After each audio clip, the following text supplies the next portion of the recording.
প্রিয় দর্শক, আমরা এখন আছি হচ্ছে আন্দামান সমুদ্র সৈকত, যেটা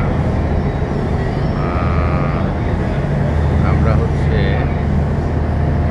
বুকেট থেকে প্যাথাং বিচে নেমেছি এবং প্যাথাং বিচে আমরা একটা হোটেলে উঠেছি, 3 স্টার মানের একটা হোটেল উঠেছি।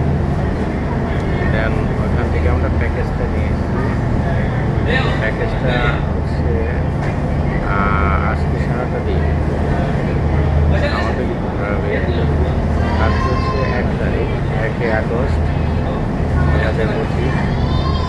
তো আজকে সারাটা দিন হচ্ছে আমরা ফিথি island and national park in every side, প্রত্যেকটা সাইডে আজকে আমাদেরকে ঘোরাবে।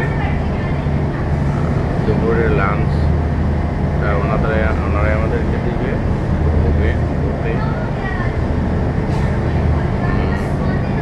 আসলে এই নিয়ে আমার 2বার থাইল্যান্ড আসা। সত্যি বলতে থাইল্যান্ড যদি কেউ একবার আসে, সে বারবারই আসতে চাবে, সেটা দুভাবেই উপভোগ করতে পারবে। সে যেভাবে চাবে সেভাবেই উপভোগ করতে পারবে।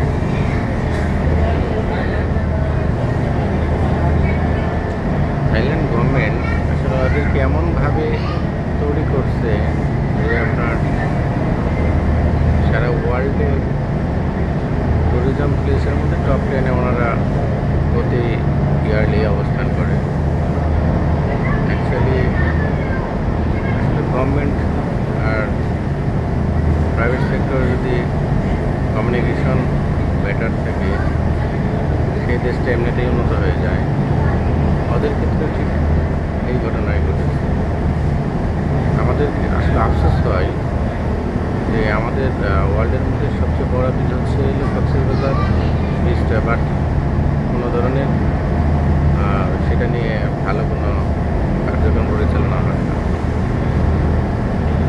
যাই হোক, আমরা আজকে ঘুরে ঘুরে ফিথি আইল্যান্ড দেখবো, দেখবো, ন্যাশনাল পার্ক দেখবো, আরও পোলন পার্ক দেখবো, আরও অনেক কিছু দেখার মতো আছে। আমরা 7 দিনের জন্য একটা ট্যুরে আসছিলাম। আসলে থাইল্যান্ডে 7 দিনে শেষ করা যায় না, মিনিমাম 15 দিন থাকলে তো মোটামুটিভাবে আর কি উপভোগ করা যায়। 7 দিনে শুধু দেখে অনেকটা আফসোস। 7 দিনে আজকে আমরা 4 রাতের মধ্যে সর্বোচ্চ 4 দিনে আমরা 8 ঘন্টা ঘুমাইছি। এত পরিশ্রম, আসলে ট্যুর বলতেই পরিশ্রম। যাই হোক, আমি চেষ্টা করবো ভিডিও করার জন্য।